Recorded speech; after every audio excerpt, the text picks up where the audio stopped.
Good morning dear students. अब मैं आपको आज जो पढ़ाने जा रहा हूँ इसको ध्यान दीजिएगा। ये आपका ग्रामर का पोर्शन है, ठीक है, और ये नॉन फाइनाइट वर्ब के बारे में है। तो आज मैं जो आपको बताने जा रहा हूँ फाइनाइट नॉन फाइनाइट क्या होता है इसके बारे में आप ध्यान दीजिएगा, ठीक है। तो देखिए, सबसे पहले यहाँ पे थोड़ा सा छोटा दिख रहा होगा आपको, तो जब मैं आपको बोल के बताऊंगा, एक्सप्लेन करूंगा, तब आपको पता चल जाएगा कि ये क्या है, ठीक है। इसके बाद मैं आपको नोट्स भेजूंगा तो उसमें और आसानी से आपको सारे डिटेल कंफर्म हो जाएंगे। इस वीडियो में केवल आप मेरे शब्दों पे भी ध्यान दीजिएगा, और जो बोर्ड पे लिखा है वो भी थोड़ा आपको दिखाई नहीं देगा, छोटे अक्षरों में है, लेकिन जो मैं बोल रहा हूँ वो मैं इसलिए आपको बहुत बेहतरीन ढंग से बताऊंगा कि आपको समझ में आ जाए, ताकि आप देखने की यहाँ जरूरत न पड़े, मेरे शब्दों से याद समझिए। तो मैंने यहाँ पे दिया नॉन फाइनाइट हमारा चैप्टर है, और जो है इसमें मैं आपको बताऊंगा कि क्या नॉन फाइनाइट होता है, क्या फाइनाइट होता है। तो ध्यान दीजिएगा आप लोग, मैंने यहाँ पे लिखा है नॉन फाइनाइट। यहाँ नीचे जो आप देख रहे हैं डेफिनेशन है, तो ऊपर जो आप डेफिनेशन देख रहे हैं ये आप देख रहे हैं फाइनाइट वर्ब की, और नीचे जो आप ये देख रहे हैं ये है नॉन फाइनाइट की। तो मैं बता रहा हूं आपको ऊपर से वर्ब दिया है, verbs are limited by number, person and time are called finite verb. मतलब फाइनाइट वर्ब वो वर्ब होता है जो लिमिटेड पर्सन, लिमिटेड नंबर और लिमिटेड टाइम के बारे में बात करें। तो फाइनाइट वर्ब वो वर्ब होता है जो लिमिटेड पर्सन, लिमिटेड नंबर और लिमिटेड टाइम के बारे में बात करे, which are limited by person, number और time, that is called finite verb. लेकिन नॉन फाइनाइट जो होता है वो लिमिटेड के बारे में बात नहीं करता, वो अनलिमिटेड के बारे में बात करता है। तो नॉन फाइनाइट वर्ब जो होता है जहां नंबर, पर्सन और टाइम अनलिमिटेड होते हैं, वो नॉन फाइनाइट वर्ब होता है, ठीक है। इसके बाद नीचे देखिए, नीचे दिया है फाइनाइट और नॉन फाइनाइट का, तो यहां ध्यान दीजिएगा। फाइनाइट और नॉन फाइनाइट में नीचे जो दिया है इंफिनिटिव होता है। इंफिनिटिव क्या होता है मैं आपको बता रहा हूं। इसके बाद आपका जिरंड होता है, जिरंड क्या होता है वो भी मैं आपको बता रहा हूं। इसके बाद हमारा होता है पार्टिसिपल, पार्टिसिपल क्या होता है उसके बारे में भी मैं आपको बता रहा हूं। तो आप इसको ध्यान से देखिएगा, ये होता क्या है इसके बारे में हम लेके चलेंगे, ठीक है। अब यहाँ पर, ठीक है, अब मैं आपको बता दूं, ठीक है, ये आपको समझ में आ गया होगा, ठीक है। तो ठीक है, तो इसमें जो है मैं एक एग्जांपल भी आपको बता दूं, अब के एग्जांपल के माध्यम से मैं आपको बता दूं कि कैसे फाइनाइट और नॉन फाइनाइट के बीच में हम उसको देखेंगे। तो इसको फिलहाल मैं मिटा के तब आपको आगे फाइनाइट और नॉन फाइनाइट के बारे में बता दूं, तो आपको समझ में आ जाएगा। अब यहाँ पे देखिए कि पहले हम लेके चलते हैं फाइनाइट के बारे में, उसके बाद तब मैं आपको ले चलूंगा नॉन फाइनाइट के बारे में। तो ये आप लोग देखिएगा इसको। तो फाइनाइट क्या होता है, नॉन फाइनाइट, जैसे कि मैंने फाइनाइट बताया, फाइनाइट वर्ब जो लिमिटेड होता है, चाहे वो नंबर का लिमिटेशन हो, चाहे वो पर्सन का लिमिटेशन हो, चाहे वो आपका टाइम का लिमिटेशन हो। और नॉन फाइनाइट जो होता है वो अनलिमिटेशन पे होता है, चाहे वो नंबर का अनलिमिटेशन हो, चाहे वो पर्सन का अनलिमिटेशन हो, चाहे वो टाइम का अनलिमिटेशन हो। अब हम इसको समझेंगे कि एग्जांपल के माध्यम से, ठीक है। मैंने यहाँ पे लिखा है दो चीजें, मैंने यहाँ पे लिख दिया, she is learning to dance. यहाँ पे मैंने दो चीज लिखा, she is learning to dance, और दूसरा मैंने लिखा द injured people were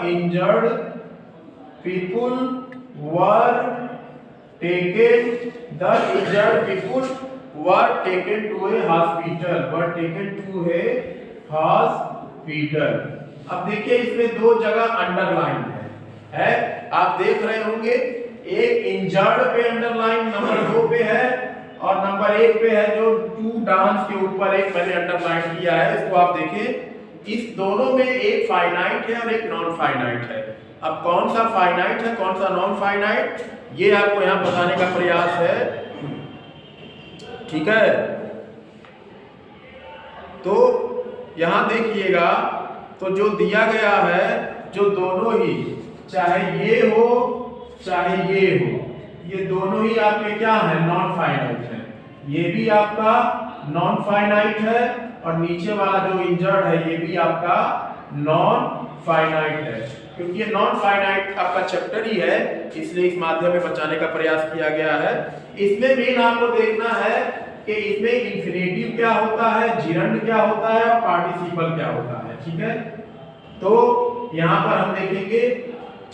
अब देखिए मैं आपको बताता हूँ इंफिनिटिव जो होता है वो आपका क्या होता है। इंफिनिटिव में आप समझिएगा, इसमें कुछ ज्यादा देखना नहीं है।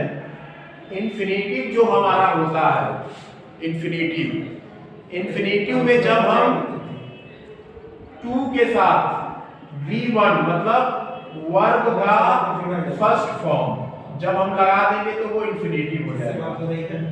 इंफिनिटिव का मतलब जहां पर 2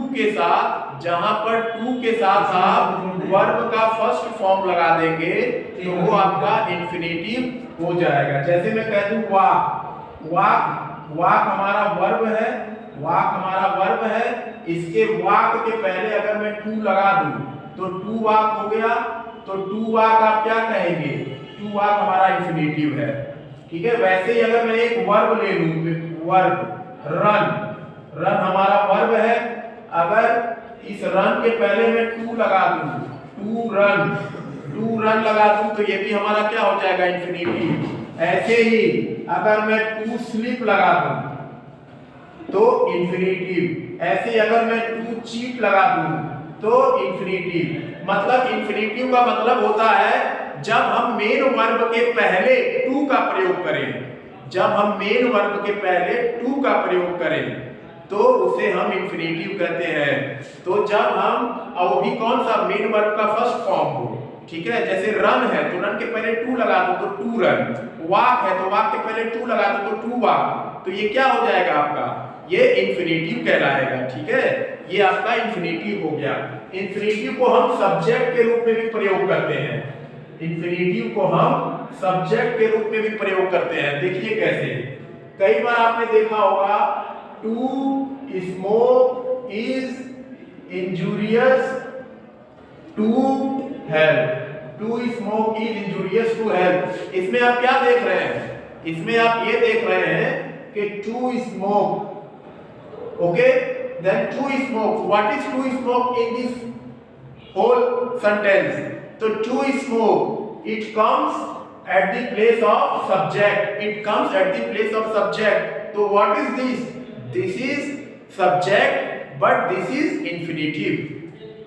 क्या बोलेंगे इसको, what will you tell, what will you call? You will call infinitive, क्योंकि यहाँ smoke के पहले, ये स्मोक हमारा वर्ब है, इसके पहले 2 लग गया है तो ये हमारा पूरा क्या हो गया, इंफिनिटिव। और इंफिनिटिव सब्जेक्ट के रूप में भी आता है, it comes at the place of subject also. ठीक है, तो ये इंफिनिटिव हो गया। तो मैं उम्मीद करता हूँ इंफिनिटिव आपको समझ में आ गया होगा। इंफिनिटिव का आपको फाइनाइट, नॉन फाइनाइट सब समझ में आया होगा। तो एक बार और मैं आपको रिवीजन कर दूं कि फाइनाइट वर्ब, आगे बढ़ने से पहले मैं आपको बता दूं कि finite verb which are limited by number, person and time, and non-finite verb which are not limited by number, person and time. There are 3 things: infinitive, gerund and participle. So already I have taught you infinitive. What is infinitive? When we use to before verb, like to run, to walk, to sleep, to cheat, to eat, to read, so that is called infinitive. तो जब हम main verb के first form के साथ या उसके पहले to का प्रयोग करेंगे, या यही आप कह लीजिए जब आप मेन वर्ब हो, कोई और वर्ब नहीं, मेन वर्ब होना चाहिए। जब आप मेन वर्ब के फर्स्ट फॉर्म के पहले, ये नहीं कोई भी फॉर्म ले लीजिए, नहीं, टू के साथ आप सेकंड फॉर्म लगा देंगे या टू के साथ आप थर्ड फॉर्म लगा दीजिए या टू के साथ आप आईएनजी फॉर्म, गलत है। यहाँ पे मेन वर्ब का फर्स्ट फॉर्म होना चाहिए और उसके पहले टू लगा होना चाहिए। जैसे to walk, to sleep, to run, to eat, तो ये आपका इंफिनिटिव कहलाएगा। कि क्लियर? अगला हम चलते हैं लेकिन जिरंड मैं जानता हूं ये सब आपने पहली बार सुना होगा क्या होता है, तो इसीलिए मैं आपको क्लियर करता चलूं। जिरंड हमारा क्या होता है, ध्यान देखिएगा। जिरंड हमारा वो होता है जहां पर हम अब यहाँ टू नहीं लगाना है, अब यहाँ पे आपका दूसरा ही केस होगा। अब यहाँ पर आप मेन वर्ब में आईएनजी फॉर्म जोड़ देंगे। देखिए कैसे, अब यहाँ पर हम वर्ब में वर्ब के साथ आईएनजी फॉर्म जोड़ देते हैं, आईएनजी। अब यहाँ हम क्या करेंगे, अभी तक तो हमने इंफिनिटिव में देखा कि मेन वर्ब से पहले टू लगा देना है, ठीक है, जैसे टू वॉक टू स्लीप, तो ये इंफिनिटिव हो गया। लेकिन अब जिरंड में हमें क्या देखना है कि अब यहाँ वर्ब के बाद हमें आईएनजी जोड़ देना है वर्ब में। जैसे अब हमें टू वॉक नहीं लगाना है, अब हमें वॉक में क्या कर देना है, आईएनजी जोड़ देना है। तो जब हम आईएनजी जोड़ दिए तो ये हमारा वॉकिंग हो गया। तो जब वॉकिंग हो गया तो यही हमारा क्या हो गया, जिरंड हो गया। ऐसे ही हमें स्लीप, स्लीप में हमें क्या करना है, आईएनजी जोड़ देना है आगे। तो स्लीप में आईएनजी जोड़ देंगे तो ये क्या हो जाएगा, स्लीपिंग हो जाएगा। और स्लीपिंग हो गया तो ये हमारा क्या हो गया, जिरंड हो गया, ठीक है। वैसे ही हमें स्मोक, स्मोक में हमें क्या करना है, स्मोक में हमें आईएनजी जोड़ देना है। आईएनजी जोड़ के हमें क्या करना है, स्मोकिंग कर देना है। ये हमारा क्या हो गया, जिरंड हो गया। क्लियर है। तो जहां हम मेन वर्ब में आईएनजी जोड़ देंगे वो हमारा जिरंड बनता चला जाएगा। स्मोक है तो स्मोकिंग, वॉक है तो वॉकिंग। ये चीजें भी आपका सब्जेक्ट का रूप लेती हैं। कैसे, ये देखिए, अभी तक आपने देखा था to smoke is injurious to health, लेकिन अब आप यहां देखेंगे कि smoking is injurious to health, smoking is injurious to health. तो अब यहाँ पे आप जो स्मोकिंग देख रहे हैं, स्मोकिंग यहाँ पे आप देख रहे होंगे स्मोकिंग, तो स्मोकिंग ये हमारा सब्जेक्ट तो है ही, लेकिन साथ साथ में हमारा जिरंड भी हो जा रहा है। ये हमारा जिरंड भी हो जा रहा है। कैसे, जैसे यहाँ स्मोक में आईएनजी लग गया तो स्मोकिंग हो गया। मैंने बताया कि वर्ब में जब आईएनजी लग जाएगा तो जिरंड हो जाएगा, और वर्ब के पहले जब टू का प्रयोग करेंगे तो वो इंफिनिटिव हो जाएगा, ठीक है। तो इस तरह से हमारा बनता है जिरंड और इंफिनिटिव। और आखिरी में हम पार्टिसिपल देख लेंगे, जिसके बाद हमारा नॉन फाइनाइट का चैप्टर खत्म हो जाएगा। तो देखिए इसमें अब आपका जो है पार्टिसिपल आपका होता क्या है, इसको आप देखिए। अब देखिए पार्टिसिपल जो होता है, पार्टिसिपल में आपके तीन प्रकार के पार्टिसिपल बताए गए हैं। एक्टिव पार्टिसिपल होता है, पैसिव पार्टिसिपल होता है इसमें आपका, ठीक है। तो देखिए एक्टिव पार्टिसिपल क्या होता है, पार्टिसिपल में आपका बताया गया है तीन पार्टिसिपल। एक आपका हो गया एक्टिव पार्टिसिपल बताया गया है, एक आपका बताया गया है पैसिव पार्टिसिपल, ठीक है। एक्टिव पार्टिसिपल है, पैसिव पार्टिसिपल है, ठीक है। पार्टिसिपल पहले क्या होता है वो हम समझ लें। पार्टिसिपल एक नॉन फाइनाइट होता है आपका। पार्टिसिपल को कहा गया है, participle is a non finite verb, has some of the characteristics of a verb and some of an adjective. It is a partly verb and partly adjective, ठीक है। तो आपका जो पार्टिसिपल होता है, पार्टिसिपल पहले आप पार्टिसिपल को समझ लें। पार्टिसिपल जो आपका होता है, ये पार्टिसिपल जो कहते हैं, ये आपका नॉन फाइनाइट की तरफ से होता है। इट इज नॉन फाइनाइट होता है पार्टिसिपल जो हो गया।